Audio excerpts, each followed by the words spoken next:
Why does everyone not plan ahead for their future? I myself didn't.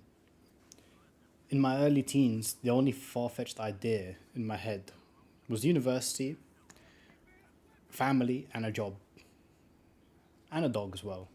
But that's the extent of it. When I went university, the first thing that happened was COVID. And during COVID, in my first year, didn't really do much other than live with my housemates, which were luckily my best friends. So I had the time of my life, unlike a lot of other people, which they just stayed in their rooms or awkwardly socialized. Uh, and then near the end, it started getting lifted, and yeah, it just happened here and there, on and off, throughout the years in uni, and I got better and better at 3D modeling, traditional art, digital art, and I was becoming like a good decent artist. Had a strong portfolio already of projects that I've been working on. Lecturers were saying, yeah, there's a big demand. They need environment artists, which I myself was like, yeah, let's do it. And I made it like a big coffee shop project at the end of it with three rooms. Yeah, I was quite proud of it. And then once I finished university, what happens? Mass layoffs. Because COVID ended and everyone went back to work and stopped playing games, everyone started firing everyone from the games industry. They didn't need anyone anymore. All this talent, all this pool of very like good working uh, game devs were suddenly now my competition for entry level roles. Everything got taken up, and I was applying to over 500 jobs globally, not just in the UK where I'm based. I was applying everywhere, even the Philippines. They actually replied to me and they said, "Oh, sorry, we don't accept foreigners." I'm like, fair enough. But it got that bad that I was applying everywhere just to get a job in the games industry. And I I was working in various coffee chains in the meantime, like Cafe Nero, Starbucks, Joe and the Juice. And 3 years passed. Guess how many interviews I got? Only two. Two interviews only. Where one of them, they said I lack the experience for an entry level role. Once I heard that, I I just sat there like, what am I doing with my life? If the requirement is to be like the next Michelangelo, Leonardo da Vinci, to get into the games industry, I thought it's not really worth it. I kind of wanted to get into it because I love storytelling, I love drawing, I love storyboarding, making comics, and I thought I could weave that into the games and one day maybe be a creative director and like direct my own story. But times have changed. The bar is now higher, and while I was working on my portfolio and being in the coffee industry, the next best thing happened. AI. AI took off. ChatGPT, Sora, and then AI integration into everything, and another wave of mass layoffs happened in the games industry, in the tech industry, and pretty much everywhere else. And at that time, once I started seeing like art popping off that is AI generated, I just my passion and joy of drawing just immediately slipped away. Because in my mind, there was this understanding that, oh, this enjoyment and this hobby could one day turn into maybe like a profit for me in the long run, where I could just sell my art or do something with my art. But knowing that AI came, it just removed all of that aspect, which was a pretty sad thing for what happened. But yeah, once I gave up on the games industry, I started reading financial books while being on a minimum wage job. I wanted to be knowledgeable, and I came across this book called Rich Dad Poor Dad, and I gave it a go. I was like, why? Let me just read a book. Let me try something different. After just doing art for so long, let me just start reading, because I never really did before, and I always wanted to. And I'm always scrolling on my phone. I'm always reading and watching short form content. Let me just dedicate some time to a book. And then once I did, it was mind blowing. I don't know what it was. Maybe it's just the me thing, but after like the first time reading that sort of book, it was like a braingasm.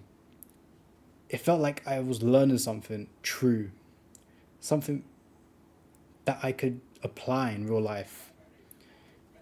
And it was one of the best feelings ever. I don't think I'll ever get that high again from reading, which is crazy. What gave me that feeling was learning about the stock market, and specifically what ETFs are, uh, which in simple terms is a basket of stocks that are all in one rather than a stock on its own. So picture like Google, Apple, Amazon, all the other big companies in one bundle. And you can buy that bundle. And when you buy that bundle, you're buying a fraction of all those company shares rather than just buying one single share from one company. Why is that better?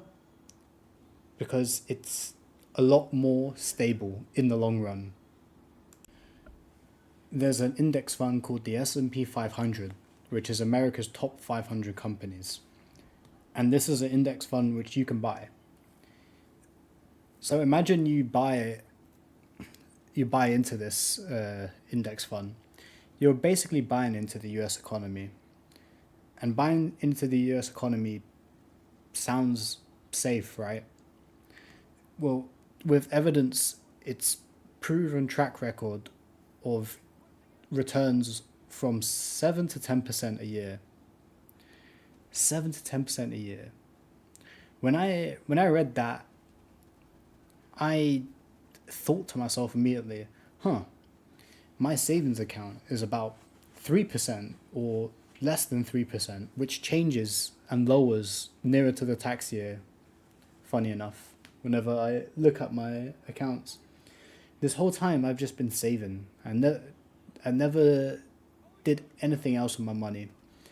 And I thought to myself, I'm young, I'm in my early 20s, let me just dabble in it a bit. Let me use X amount of money, throw away. I basically think it's going to get deleted. And just try it out. So I bought I bought some stock of it from the S&P 500, and then I just like looked at it. I watched it go up and down, uh, and specifically when Trump got into presidency, it went down, like really down. The whole market went down, but eventually it bounced back. Uh, after after a while, and yeah, it was like a whole experiment just to see, because I never understood how it worked or what it worked. And while I was doing this, I was still reading and watching uh, videos online and books. And then I read The Psychology of Money and how money is a very emotional thing, and which immediately I connected the dot from there to the to the stock market when I was watching it every day, which is the worst thing to do. if you are interested in this, I highly recommend that you look into it yourself, do your own research, and make your own decisions with the mindfulness of you will lose money and there is risk to it when getting started. And the whole strategy of learning the stock market is to either be a trader or an investor. I myself am an investor. I'm not Einstein. I'm not spending every day on looking at stocks and the price. I just want to, build wealth over time in the long run.